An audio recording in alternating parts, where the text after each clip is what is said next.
വികട യാക്കോബായ സഭ 1000 കോടി തട്ടിപ്പ് ക്ലബിൽ കയറിയതോടെ അന്വേഷണം മുറുകുകയാണെങ്കിൽ പാത്രിയർക്കീസ് ഭാവിക്ക് ഭാരതത്തിൽ കാലുകുത്താൻ പറ്റുമോ? ഒരു സംശയം കൊണ്ട് ചോദിച്ചതാ. അങ്ങനെ ചില സംശയങ്ങൾ കഴിഞ്ഞ ദിവസങ്ങളിൽ സമൂഹ മാധ്യമങ്ങളിൽ കണ്ടു.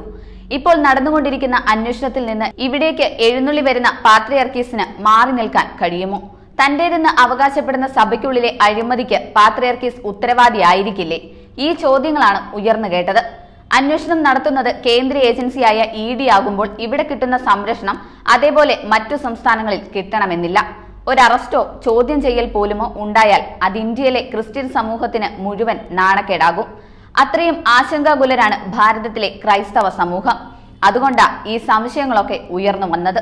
പുത്തൻകുരിശ് നേതൃത്വത്തിലുള്ള ഡൽഹിയിലെ ഉയർന്ന പിടിപാട് ഉപയോഗിച്ച് സ്ഥിതിഗതികൾ ലഘൂകരിക്കാൻ EDയെ സ്വാധീനിക്കാൻ കഴിയുമോ?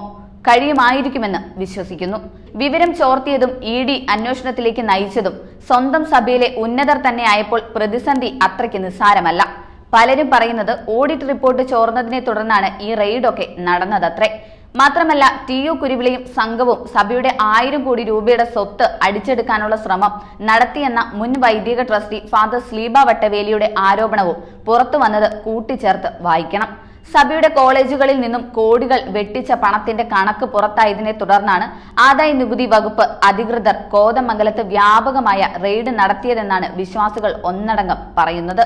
ഷെവിലിയ TU കുരുവിളിയുടെ വീട്ടിലും ഷിബു തെക്കുംപുറത്തിന്റെ വീട്ടിലും സ്ഥാപനങ്ങളിലും ഷിബു കുര്യാക്കോസിന്റെ വീട്ടിലും KLM ഉൾപ്പെടെയുള്ള ധനകാര്യ സ്ഥാപനങ്ങളിലും ചേലാട് ഡെന്റൽ കോളേജ് ഉൾപ്പെടെയുള്ള സഭയുടെ സ്ഥാപനങ്ങളിലും K തോമസിന്റെ വീട്ടിലുമാണ് കഴിഞ്ഞ ആഴ്ച റെയ്ഡ് നടത്തി അടിത്തറ വരെ തോണ്ടി വാരി വലിച്ച് പുറത്തിട്ടത്.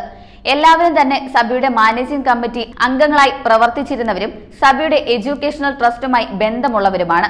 ഗുരുതരമായ സാമ്പത്തിക ക്രമക്കേടും കള്ളപ്പണം വെളുപ്പിക്കാൻ ശ്രമിച്ചതും ഉൾപ്പെടെയുള്ള തെളിവുകളുടെ രേഖകൾ അന്വേഷണ സംഘത്തിന് ലഭിച്ചുവെന്നാണ് അറിയാൻ കഴിയുന്നത്. ഫാദർ സ്ലീബ വട്ടവേലിന്റെ അഭിപ്രായത്തിൽ ശിഷ്ടകാലം ഇതുങ്ങളൊക്കെ അഴിയെണ്ണുമെന്ന പറഞ്ഞു വരുന്നത്. അതെന്തുമാകട്ടെ, ഉപ്പ് തിന്നുന്നവൻ വെള്ളം കുടിക്കണം. അത് എത്ര ഉന്നതനായാലും ശിക്ഷ കിട്ടണം. കോളേജുകളൊന്നും സഭയുടെ അല്ല എന്ന നിലപാടാണ് TU കുരുവിളയും കൂട്ടരും പറയുന്നത്. ഇതുവരെയുള്ള പ്രവർത്തന ചെലവിനെ കുറിച്ചും ലാഭത്തെക്കുറിച്ചും സഭയുമായി ബന്ധപ്പെട്ട ആർക്കും യാതൊരു അറിവുമില്ല.